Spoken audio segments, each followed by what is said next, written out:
हर UPSC aspirant इस phase में उठता है, गिरता है, बैठता है, फिर चढ़ता है, फिर मेहनत करता है और फिर आगे बढ़ता है। अगर आप इस प्रिपरेशन में गिरे नहीं, आप इस प्रिपरेशन में लड़खड़ाए नहीं, आपने इस प्रिपरेशन में दर्द, दुख, पीड़ा नहीं झेला है, तो आप तैयारी नहीं कर पा रहे हैं। किसी की शादी हो गई होगी, कोई जॉब में होगा, कोई आईआईटी से, कोई आईएम से है, आईएएस का बच्चा है, कोई पीसीएस का बच्चा। You have to fight with the age difference. यानी कि टॉप 100 टॉपर में से 24 टॉपर्स ऐसे थे जो कि ऑलरेडी सेलेक्टेड थे दूसरे सर्विसेज में, वो एग्जाम दे रहे थे। यूपीएससी का सिलेबस अपने आप में बहुत बड़ा है, लेकिन 80% स्टूडेंट्स सिलेबस को समझते नहीं हैं।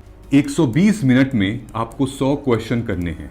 Okay, every question is 1.2 minute. ये एग्जाम सिर्फ और सिर्फ नॉलेज का नहीं कि आपको कितना आता है कितना नहीं, ये एग्जाम वो भी है स्किल का, डिसीजन मेकिंग का, bio remediation technique, bio toilet, then biofertiliser क्या होता है। 2023 में फिर से बायो फिल्टर के बारे में बात हो रही है, फिर 2022 में बायो रॉक टेक्नोलॉजी के बारे में। जितना भी मैं आपको फोटो दिखा रहा हूं, इन लोगों ने यूपीएससी को पहले अटेम्प्ट में क्रैक किया है। ऐसा क्या अलग किया था इन लोगों ने? आपको ओपन करना है ये explained section, the impact of globalisation on Indian pluralism, women, management, tech resource, सबके ऊपर हम अपना लगभग 50-50, 100 वर्ड्स का कंटेंट प्रिपेयर करेंगे। Hello and welcome to Margdarshan IAS. जय हिंद।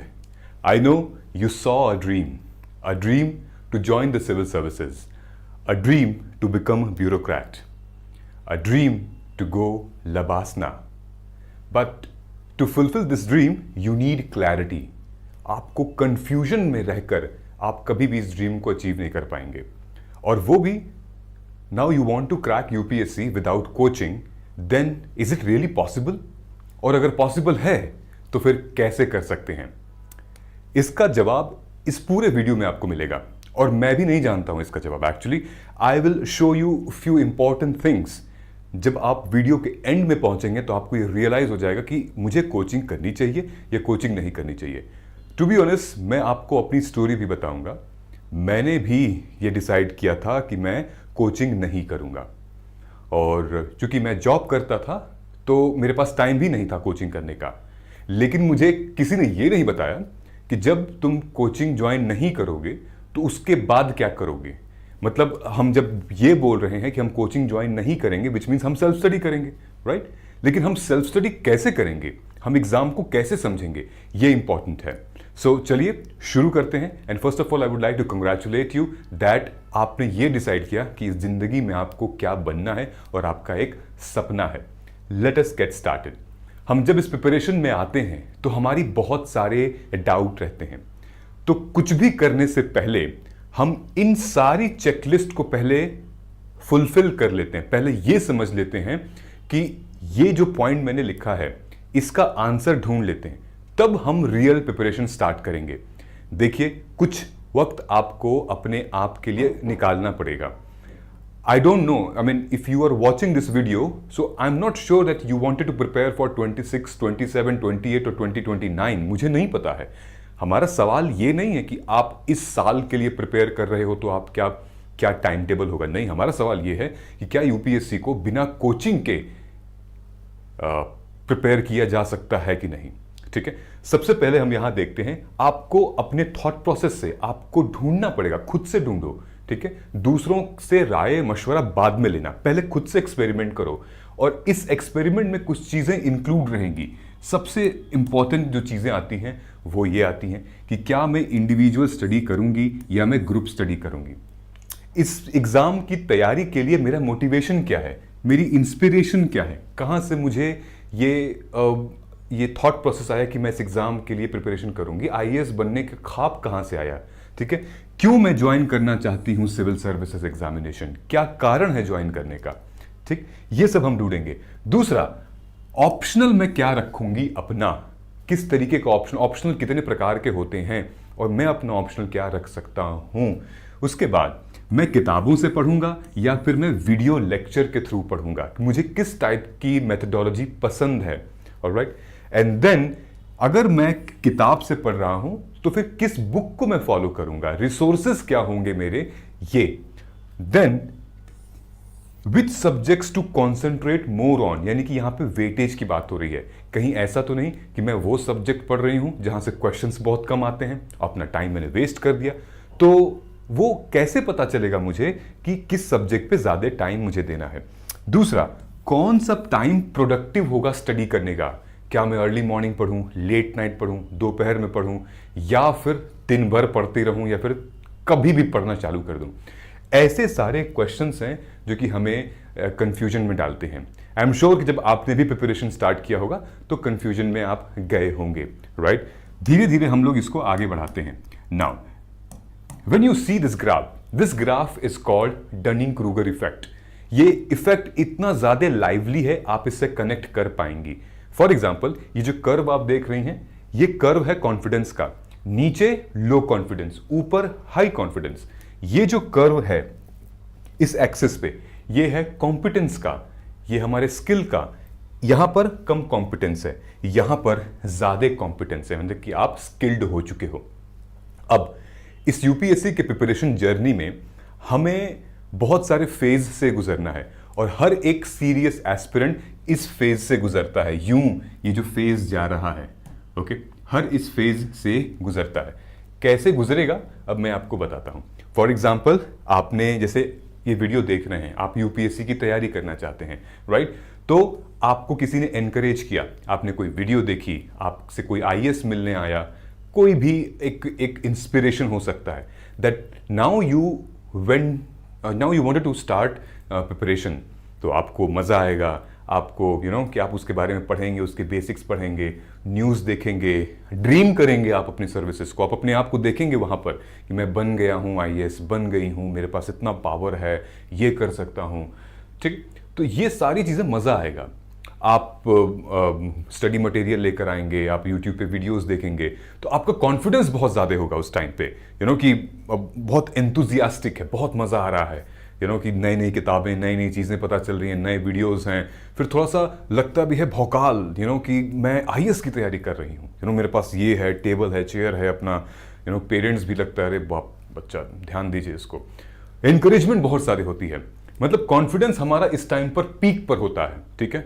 आप कुछ भी कहिए, हाँ हाँ सब हो जाएगा, लेकिन क्या क्लैरिटी होती है? नहीं, क्लैरिटी बहुत कम होती है, ठीक है।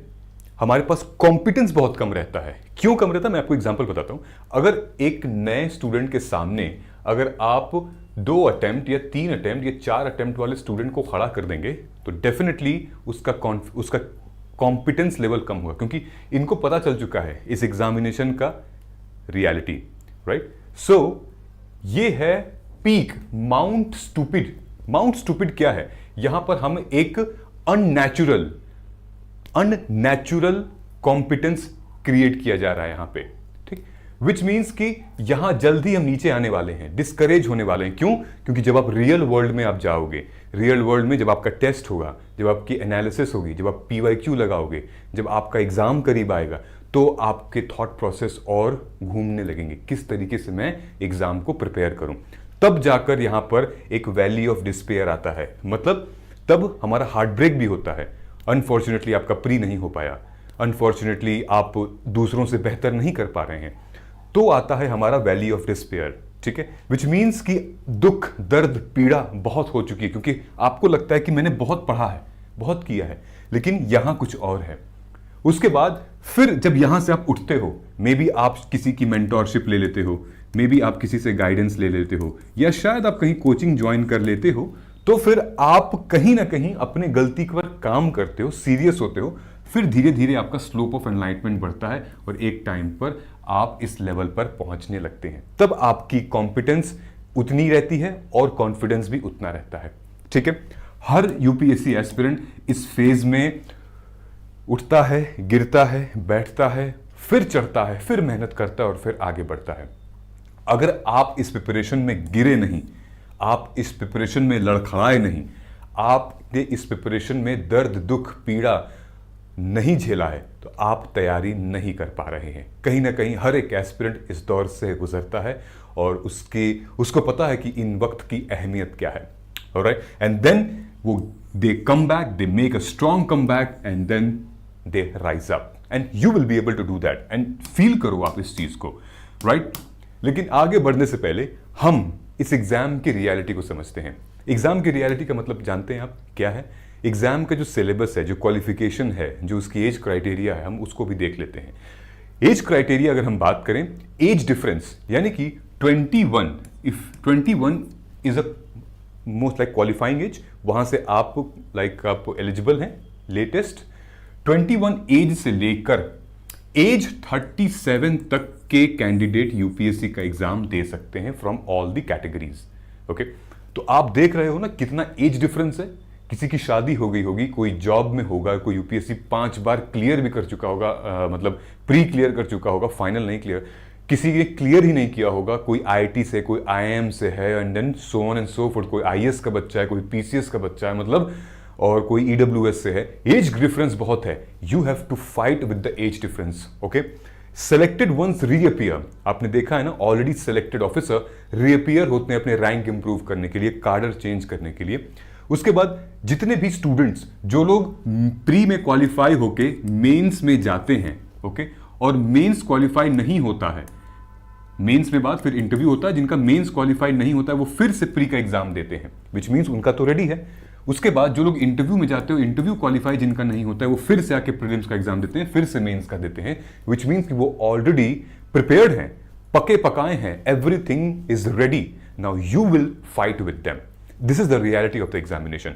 फैमिली बैकग्राउंड, इतने बढ़िया बढ़िया बड़े बड़े लोगों के बच्चे भी तैयारी करते हैं इसमें। Then your qualification also matters a lot. Why? दिखाते हैं हम आपको, ठीक है, क्यों क्वालिफिकेशन मैटर करती है। मैं आपको एक एग्जांपल देता हूं। ये जो रिपोर्ट है, ये यूपीएससी के टॉपर जो 2024 में रिपोर्ट आई थी, जिसमें ऑल इंडिया रैंक शक्ति दुबे बनी थी, उसकी रिपोर्ट है। ये रिपोर्ट ये कहती है कि टॉप 100 में से 24 कैंडिडेट ऐसे थे, यानी कि टॉप 100 टॉपर में से 24 टॉपर्स ऐसे थे जो कि ऑलरेडी सेलेक्टेड थे दूसरे सर्विसेज में, वो एग्जाम दे रहे थे। In fact 166 repeaters are fresh batch from 2023 batch. समझ रहे हो कि जितने भी सिलेक्शन हुए हैं, मान लो 1000 सिलेक्शन हुआ है यूपीएससी 2024 में, उसमें से 166 कैंडिडेट कहां से थे? 2023 बैच से थे। सोचिए कि आपके कंपटीशन लेवल कितना ज्यादा हो चुका है। Alright, which means reattempts are common for IAS and IFS dream job. IAS के लिए, आईएफएस के लिए, अपनी ड्रीम जॉब को पाने के लिए लोग रीअटेम्प्ट देते हैं। And then newcomers compete with seasoned officer, so you need a proper strategy, you need practice more, whether you are preparing with coaching or without coaching. Now, either ways you are preparing for this examination, you need these 3 values. What are these 3 values? Discipline. अगर आपके पास अनुशासन है, discipline है, then it will give you a proper structure. अगर आपके पास focus है, अर्जुन जैसा एकदम तेज बारीक निशाना है, तो आप अपने लक्ष्य के ऊपर एकदम शार्प कर सकते हैं, ऑब्जेक्टिव आपका बहुत क्लियर रहेगा। और अगर आपके पास कंसिस्टेंसी है, निरंतरता है, एक ही काम को रोज बार बार कर रहे हैं, तो फिर आपके जर्नी में वो तेल, वो पेट्रोल हमेशा भरता रहेगा और आप एक दिन सक्सेसफुल हो जाएंगे। लेकिन अगर आपने इन सारी चीजों को नहीं किया, देन चाहे आप कोचिंग लीजिए, मेंटरशिप लीजिए, सेल्फ स्टडी कीजिए, कोई भी आपका ये एग्जाम क्लियर नहीं करा सकता। The future belongs to those who are consistent. Even अगर मैंने इस चैनल पे अगर कंसिस्टेंटली वीडियो अपलोड नहीं किया होता, तो ये चैनल आज आपको दिखता भी नहीं, और आप शायद सब्सक्राइब भी नहीं करते, ये एग्जाम ओरिएंटेड कंटेंट आपको फिर मिलता भी नहीं। तो consistency is very very important. Not the talented ones, not the lucky ones, but the one who show up even when it is hard, show up hard day. सबसे बुरे वक्त में भी अगर आप पढ़ाई कर रहे हैं, सबसे बेकार टाइम में भी अगर आप अपने कंसिस्टेंसी में लगे हुए हैं, वही एक सच्चा एस्पिरेंट होता है। ठीक है, किसी भी परिस्थिति में आपको विचलित नहीं होना है। एफर्ट नेवर बिट्रेज यू, मेहनत कभी बेकार नहीं जाती, and it will definitely give you result. Now अगर हम बात कर रहे हैं यूपीएससी को विदाउट कोचिंग देना, विच मीन्स वॉट, हम और क्या चीजें देख सकते हैं? Syllabus is the very first thing. हमने ये देख लिया। अब सिलेबस कैसे समझें? यूपीएससी का सिलेबस अपने आप बहुत बड़ा है, लेकिन 80% स्टूडेंट्स सिलेबस को समझते नहीं हैं। मैं अगर आपसे भी पूछूं do you really have you gone through with UPSC syllabus, आप कहोगे या हाँ समझ में आता है। लेकिन मैं जब आपसे पूछ दूंगा कि बताओ जरा कि जीएस पेपर 4 के एथिक्स पेपर में सिलेबस क्या लिखा है, डिट्टो बताओ। जीएस पेपर 3 में सिलेबस में क्या लिखा है पूरा बताओ, आप गारंटी में दे रहा हूं नहीं बता पाओगे, 100% नहीं बता पाओगे। क्यों? हमने देखा ही नहीं है। ठीक, तो ध्यान से देखिए, ये जितने सब्जेक्ट्स हैं इतना आपको प्रिपेयर करना है इस एग्जामिनेशन में। जैसे हमारे प्री और मेंस के लिए कॉमन कुछ सब्जेक्ट्स हैं, ये ऊपर वाले। ठीक, ये आप वीडियो पॉज करके देख लीजिएगा, मैं इसमें बताऊंगा नहीं क्योंकि बहुत बेसिक है। ठीक है, और ओनली मेंस में नीचे वाले सब्जेक्ट आते हैं। ठीक है, सिर्फ मेंस में नीचे वाले सब्जेक्ट, ओनली प्री में और मेंस में कॉमन सब्जेक्ट आते हैं, और फिर सिर्फ प्री में सीसैट वगैरह आता है। ठीक है, नाउ ये तो आपको समझ में आएगा कौन सा सब्जेक्ट कहां कहां के हैं। अब क्वालिफाइंग नेचर प्री में जो आपका बिल्कुल एंट्री लेवल एग्जामिनेशन है, जहां पर ये यूपीएससी प्रीलिम्स को लगभग 10 से 15 लाख फॉर्म फिल करते हैं और 5 से 6 लाख बच्चे अपीयर करते हैं। ठीक है, कितने मार्क्स का आता है आपका? लगभग 200 मार्क्स का, 100 एमसीक्यूज होते हैं, नेगेटिव मार्किंग 1/3 होती है, 2 घंटे का पेपर होता है, 74 से 90 कट ऑफ होती है जनरल कैटेगरी की। बस यही इंपॉर्टेंट नहीं है, 120 मिनट में आपको 100 क्वेश्चन करने हैं। Okay, every question is 1.2 minute. ठीक है, हर क्वेश्चन लगभग आपका एक काफी लंबा चौड़ा क्वेश्चन आता है यूपीएससी प्री में, स्टेटमेंट बेस्ड क्वेश्चन होते हैं। ये एग्जाम सिर्फ और सिर्फ नॉलेज का नहीं कि आपको कितना आता है कितना नहीं, ये एग्जाम वो भी है कि स्किल का, डिसीजन मेकिंग का, हमारे पास हम कितना रिस्क ले रहे हैं उस क्वेश्चन को छोड़ने की। क्योंकि अगर उस क्वेश्चन जो हमको नहीं आ रहा उसमें ज्यादा टाइम बार बार हम लगा रहे हैं, तो हम अपना टाइम जो आ रहा है, क्वेश्चन जो आ सकता है, उसमें हम किल कर रहे हैं। बिकॉज आपको यहाँ पे ओएमआर भी फिल करना है, गोला भी फिल करना है, बड़ी सारी चीजें इसमें समझनी होती है हमें। ओके, यूपीएससी आपके लिए ट्रैप निकालता है। ठीक है, बड़े सारे क्वेश्चंस घुमा फिरा के पूछता है, is not, may be correct, not correct, define in constitution, not define in constitution, ऐसे ऐसे चीजें आपसे पूछता है। ऑलराइट, एंड देन इसके कोर सब्जेक्ट्स ये हैं, history, polity, economy and geography. They are the static question जहां से 55% क्वेश्चन पूछे जाते हैं। Now CSAT again a deciding factor, 200 marks का आता है, 80 क्वेश्चन है, 33% क्वालिफाइंग है, 2 घंटे का होता है, सेकंड शिफ्ट में होता है। और इसमें आपको जरूर, मतलब 3 कंपोनेंट होते हैं, comprehension, logical reasoning and maths. Okay, ये डिसाइडिंग फैक्टर है बिकॉज इसको हम लोग लेट में स्टार्ट करते हैं। ऑलराइट, अभी हम यूपीएससी के प्री का जो सिलेबस है वो मैं आपके सामने यहां रख रहा हूं। Okay, so this pre syllabus is incomplete है, मतलब ये जस्ट जनरल है, इसको हम लोग इनकम्प्लीट और जनरल सिलेबस के नाम से जानते हैं। बहुत ब्रॉड है, बहुत ज्यादा ब्रॉड है सिलेबस। ठीक है, जैसे यहां पर दिया है इंडियन एंड वर्ल्ड ज्योग्राफी, क्या पढ़ना है? इंडियन एंड वर्ल्ड ज्योग्राफी में physical, social, economic geography of India and world. Alright, then same physical, social, economic geography of India and world. ठीक है, तो इट्स वेरी वास्ट, क्या क्या पढ़ें। देन यहां पर देखिए general issues on environment, ecology, biodiversity, climate change that do not require subject specialisation. लेकिन जब मैं आपको क्वेश्चन दिखाऊंगा तो आपके होश उड़ जाएंगे। ठीक, सेम सीसैट के लिए भी है। सिलेबस क्या है सीसैट का हमें समझना पड़ेगा। उसके लिए मैंने सीसैट के लिए माइक्रो थीम निकाली हुई है। ऑलराइट, सीसैट की माइक्रो थीम ऑलरेडी हमारे मोबाइल ऐप पे आपको मिल जाएगी, फ्री ऑफ कॉस्ट जाके आप डाउनलोड कर सकते हैं कि पिछले 15-16 सालों में सीसैट से कैसे कैसे क्वेश्चंस पूछे गए हैं। जैसे ये हमारा है, ये हमारा मैथ्स का है, ओके, क्वांट का है। तो 2015 से लेकर 2024 तक कौन से सेक्शन से ज्यादा क्वेश्चंस आ रहे हैं, यहां से आप अपनी प्रायोरिटी और वेटेज सेट कर सकते हैं। ठीक है, यहां तक समझ में आ गया? तो ये आप देख लीजिएगा, ठीक है, कि number system, time work, average, ये क्या है। दूसरी चीज आती है हमारी मेंस की। मेंस के पेपर का तरीका आपको समझना है और कौन से पेपर कितने मार्क्स के होते हैं। ऑलराइट, कि लगभग आपके पास GS1 से लेकर GS4, एस्से, ऑप्शनल के 2 पेपर और लैंग्वेज के 2 पेपर, टोटल 9 पेपर्स होते हैं जिसको हमें मेंस में प्रिपेयर करना पड़ता है। हर पेपर 250 मार्क्स का होता है। जो लैंग्वेज वाले होते हैं वो क्वालिफाइंग होते हैं। ऑप्शनल 500 मार्क्स का होता है, एस्से 250, ये 250 मार्क्स का होता है। ठीक है, टोटल मार्क्स 1750 का होता है। एक दिन में 1-2 पेपर होते हैं, सिर्फ एस्से एक दिन में होता है, बाकी आपके GS3 और GS1-2 एक दिन में, GS2-3 एक दिन में, ऑप्शनल एक दिन में। ऑलराइट, एक दिन का मतलब ये है हमें कई हजार वर्ड्स लिखने पड़ते हैं इस एग्जामिनेशन में। इसकी रियलिटी मैं आपको बताता हूं। मैं सिलेबस क्यों इंपॉर्टेंट है हमारे लिए, हम लोग ये देखेंगे, और ये सारा रिटन होता है।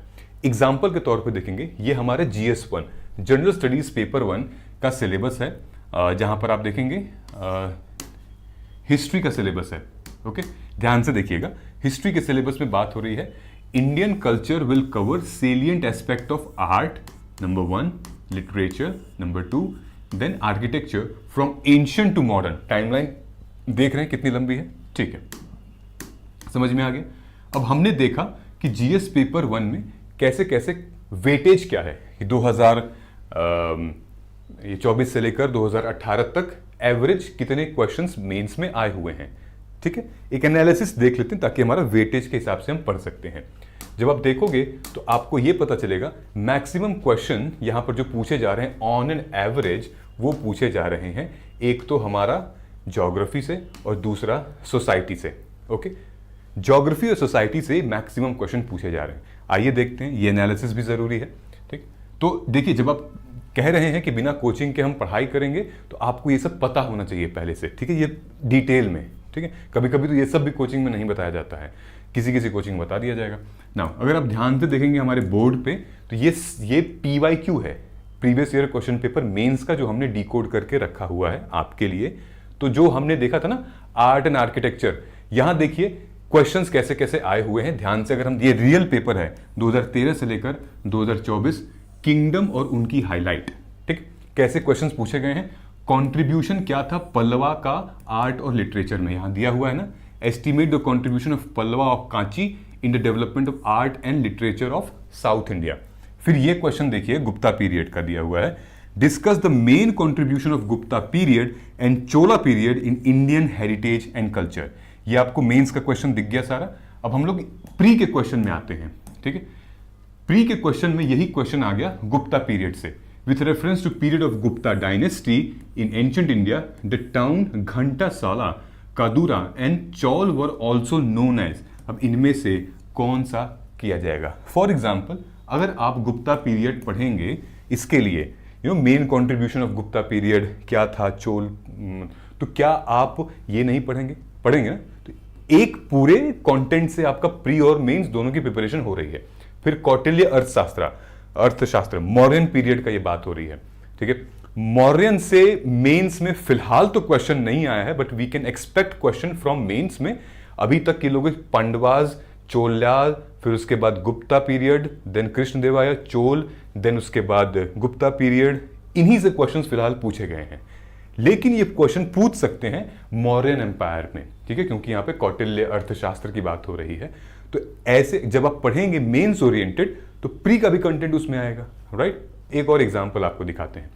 प्रीलिम्स में यूपीएससी थीम पकड़ती है और उसकी एक हैबिट है। किस तरीके की हैबिट है, ध्यान से देखिए। ये हमने आपके लिए क्वेश्चन निकाला था with reference to application of technology in agriculture, जैसे बायो रेमेडिएशन टेक्निक, देन उसके बाद बायो टॉयलेट, ठीक। UPSC loves keyword bio which is applicable in either form in nature, जैसे कि बायो टॉयलेट मैंने दिखा दिया आपको, देन बायो रेमेडिएशन टेक्निक क्या होती है, देन बायो फर्टिलाइजर क्या होता है, देन उसके बाद 2023 में फिर से बायो फिल्टर के बारे में बात हो रही है, फिर 2022 में बायोरॉक टेक्नोलॉजी के बारे में, 2024 में मेम्ब्रेन बायो रिएक्टर क्या होता है। ओके, इसको जानने के लिए, इसको समझने के लिए आपको प्रीवियस ईयर क्वेश्चन पेपर को समझना पड़ेगा डिटेल में।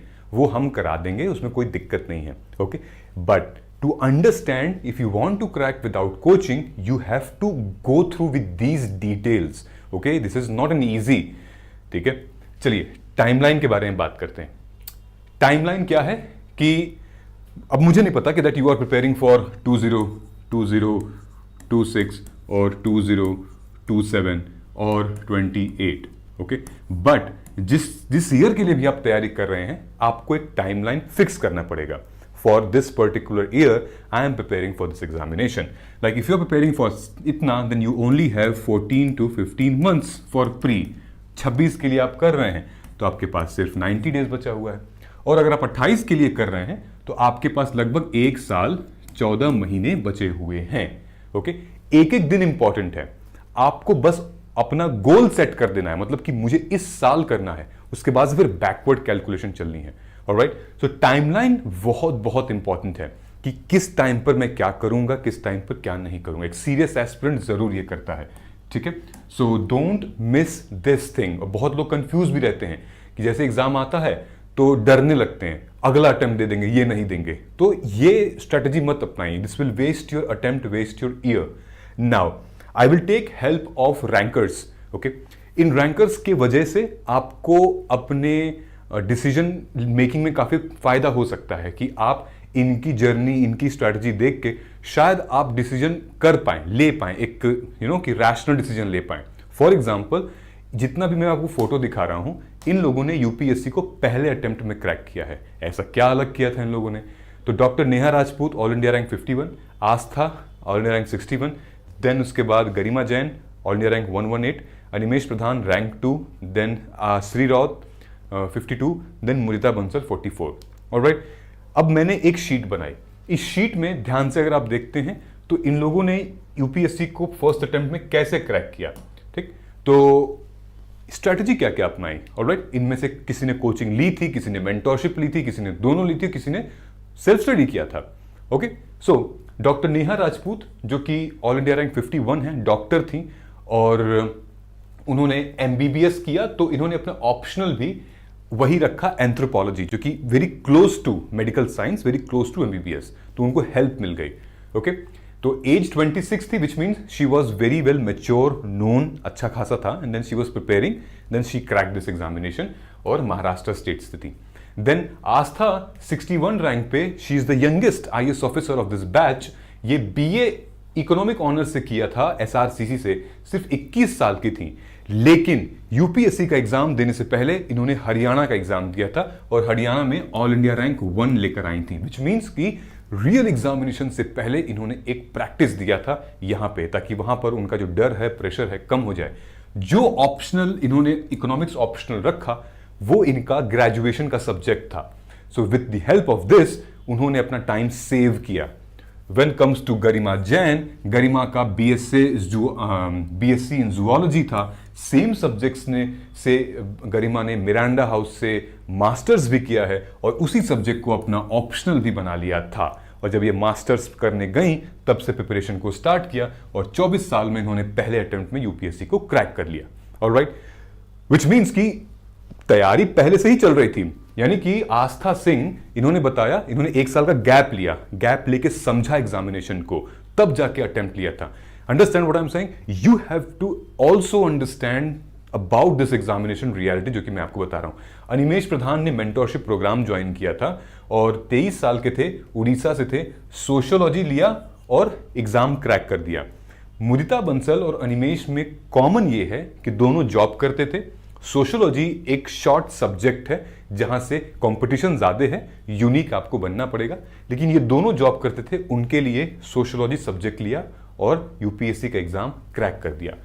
वहीं पे ऑल इंडिया रैंक 52 जो कि आर श्री रुसात हैं, उन्होंने इकोनॉमी से ग्रेजुएशन किया है, उसी से इन्होंने ऑप्शनल ले लिया और 22 साल में इन्होंने इस एग्जामिनेशन को क्रैक कर लिया। आई होप कि अब आपको कुछ ना कुछ क्लैरिटी तो समझ में आ रही होगी। ऑलराइट, नाउ उसके बाद क्या है? सोर्सेज। बहुत सारे एस्पिरेंट्स सोर्सेज मल्टीप्लाई करते रहते हैं और एक सोर्स को हटा के दूसरे सोर्स पे चले जाते हैं। आपको ये नहीं करना है। आपको फोमो में नहीं रहना है कि मेरा रूममेट, मेरा व्हाट्सएप में जो ग्रुप है, या फिर आज ये ट्रेंड वो ट्रेंड चल रहा है।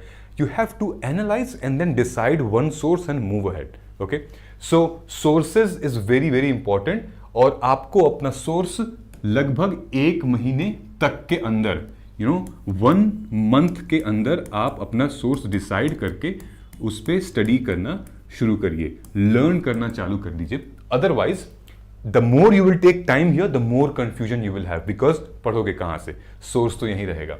Okay, so and there is a set number of sources for pre and mains. जितने सब्जेक्ट हैं उतने सारे हमारी किताबें होती ही होती हैं, plus the current affairs. Now I would suggest you कि करंट अफेयर्स के लिए आप बेसिक से अगर पढ़ना चाहते हैं तो आप न्यूज़पेपर का सहारा ले सकते हैं, दैट इज़ वेरी इंपॉर्टेंट। और लेकिन न्यूज़पेपर में आपको पॉलिटिकल न्यूज़, कोई लोकल सिटी की न्यूज़, एजेंडा वाली कोई न्यूज़ पढ़नी नहीं है, चाहे आप हिंदी मीडियम के हों या इंग्लिश मीडियम के हों। आपको ओपन करना है ये एक्सप्लेन्ड सेक्शन, ठीक है, जो भी इशू है वो एक्सप्लेन किया गया है डिटेल में, और फिर जो एडिटोरियल है जहाँ पर पूरी डिटेल में एक थॉट प्रोसेस बताई जाती है, editorials are very very important, जैसे कि ये है, ठीक है। AI governments must be tactical but remain flexible, ठीक है, under beyond the deal US China relation impact India, ऐसे ऐसे करके क्वेश्चंस आ रहे हैं। मैं आपको कुछ मेंस के क्वेश्चन बताता हूं जो कि यूपीएससी ने पूछा हुआ है करंट अफेयर से। फॉर एग्जांपल ये देखिए, कुछ क्वेश्चंस डायरेक्ट न्यूज से आए थे। South China sea has assumed great geopolitical significance in the present context. Comment, major cities of India are becoming more vulnerable to flood condition. Discuss, Indus water treaty के बारे में बताइए और examine कीजिए इसका ecological, economical, political implication in the context of bilateral relation, ठीक है। तो फसल बीमा योजना के बारे में आप बताइए, इसके फीचर्स क्या हैं, ठीक। ये डायरेक्ट क्वेश्चन हमारे न्यूज़पेपर से थे।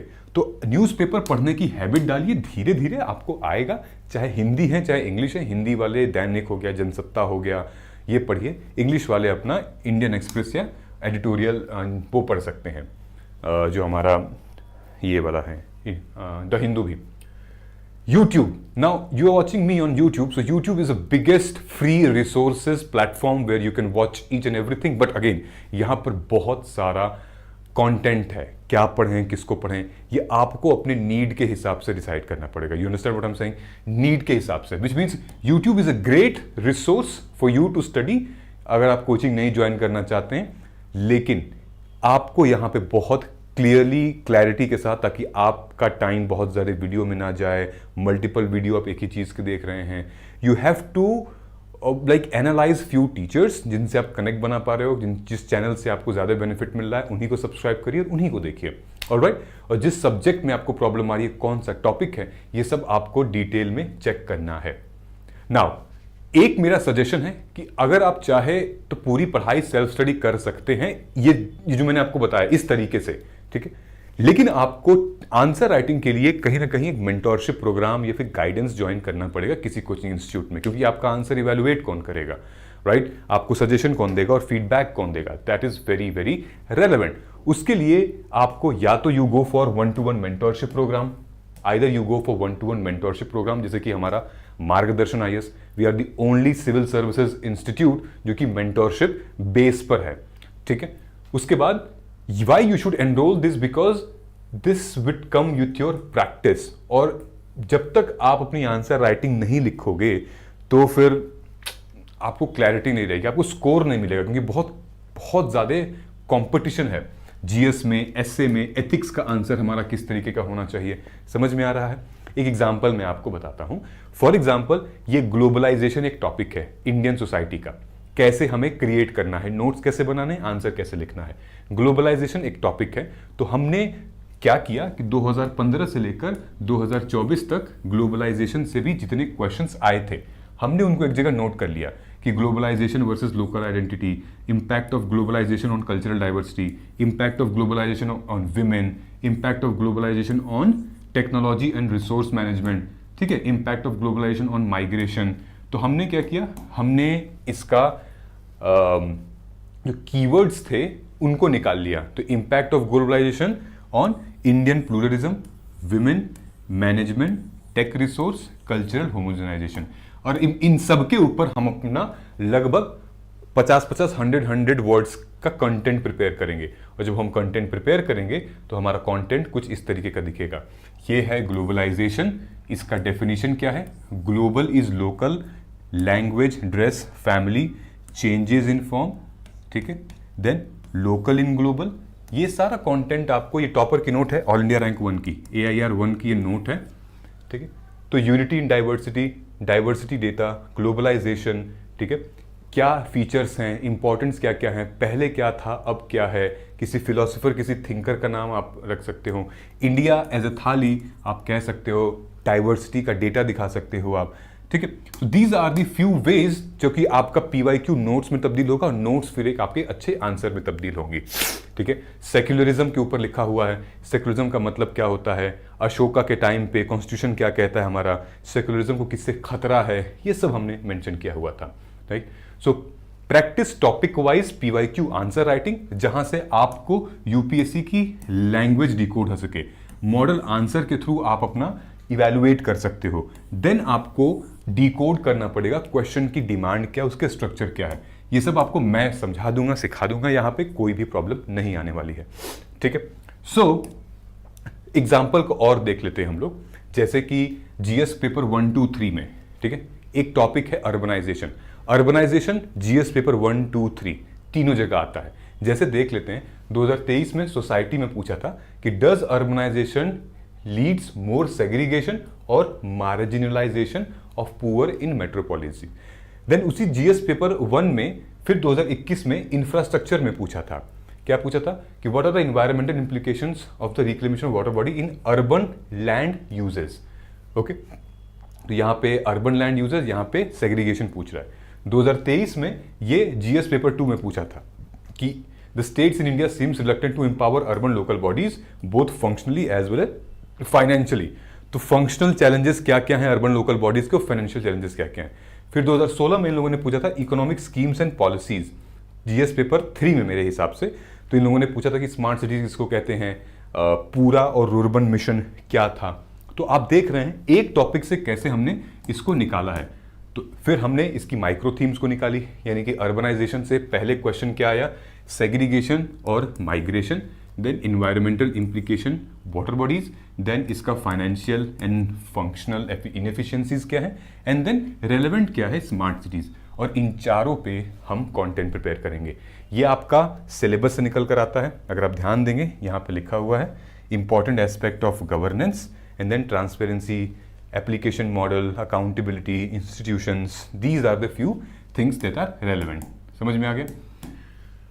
Now keep yourself updated, last but not the least. Keep yourself updated का मतलब क्या है कि जो जो न्यूज चल रही है, जो ट्रेंड चल रहा है, आपको उस पर ध्यान देना पड़ेगा। मतलब अब कोचिंग इंस्टीट्यूट से फायदा एक ये होता है कि हाँ बहुत सारे स्टूडेंट्स आपके कनेक्ट में रहते हैं, उससे नुकसान भी होता है कि फोमो आता है, फियर होता है, आप कंपैरिजन करने लगते हैं, दोनों का अपना बेनिफिट है।